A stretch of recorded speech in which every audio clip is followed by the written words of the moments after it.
hurt in the car, call William Matar.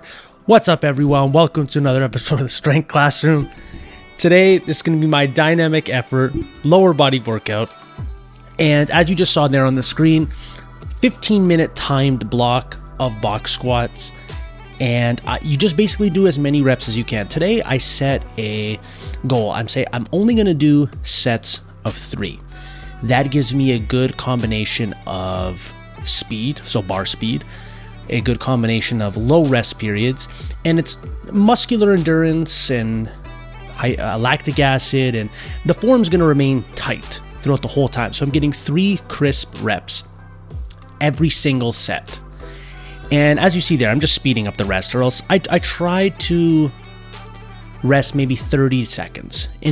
And then you notice in the beginning, 30 seconds feels like a lot of time. Sorry, it does not feel like a lot of time. But then as you get going with this training style, and I'm not talking about over the course of weeks, I'm talking about like just within the session. After the first 5 minutes, 30 seconds feels long. So it feels like you are actually able to cut down on rest periods over time. And that's simply why I can't show a lot of clips during workouts like this, because running back and forth to the camera kind of screws up the pacing that I'm trying to accomplish. And that's why you only get a couple of clips. You basically get like my first 4 sets, and then I just put the camera to the side because I do want to keep the 15 minutes very, very strict, because that's how you can gauge progress and see how many you've done from week to week, to keep that block very strict. Then I did some low pin rack pulls, and you could see I'm standing on something there in order to allow myself to get to the proper height, because or else the plates would kind of touch the floor, they would get in the way, they would actually end up touching the structure of the rack itself. So that's why I prefer to stand on something. If your rack allows you to get into position like this, no modifications needed.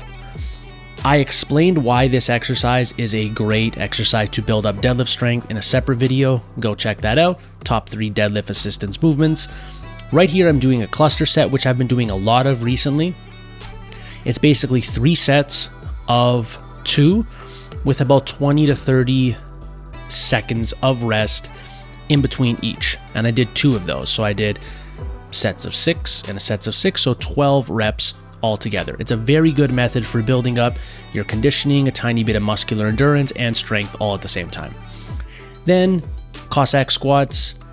I tend to do one day heavier, lower reps, and one day lighter with higher reps, but I'm getting it in twice a week. Good for the adductors. Just, it's a good movement in general. Some people like to do side lunges as well, but side lunges have always felt weird to me. Now, that doesn't mean they're bad, but I feel like if I can get proficient with this first, maybe side lunges won't feel as abnormal to me when I do try them. So here I am really trying to strengthen my knee area and the muscles associated with the knee. My ankle mobility, my squats have basically become very hip dominant. My hips are stronger than my knee joint in a way. So I have been doing lunges like this where I try to actually get on the balls of my feet and make my knee go well over my foot, or well over my toes, sorry. And I've ordered squat wedges so that I can play around with this a bit more, and hopefully I can get a little bit more mobility in my lower body, specifically my ankles and knees. Glute ham raises are a big strength of mine right now. I can do them weighted, but I didn't want to neglect them completely, so I just did 2 sets near the end of my workout once I have hit other stuff as well. So a lot of people, when they do the conjugate method, they think, okay, that's it. I'm only going to train my weaknesses all the time. But if you're neglecting your strengths, all you're doing is letting those deteriorate a little bit while you bring up your weaknesses, and then what were once your strengths are now going to be your weaknesses, and you're just going to go in this endless loop over and over again. So you do have to train your strengths just slightly less than your weaknesses, but you don't want to neglect them completely.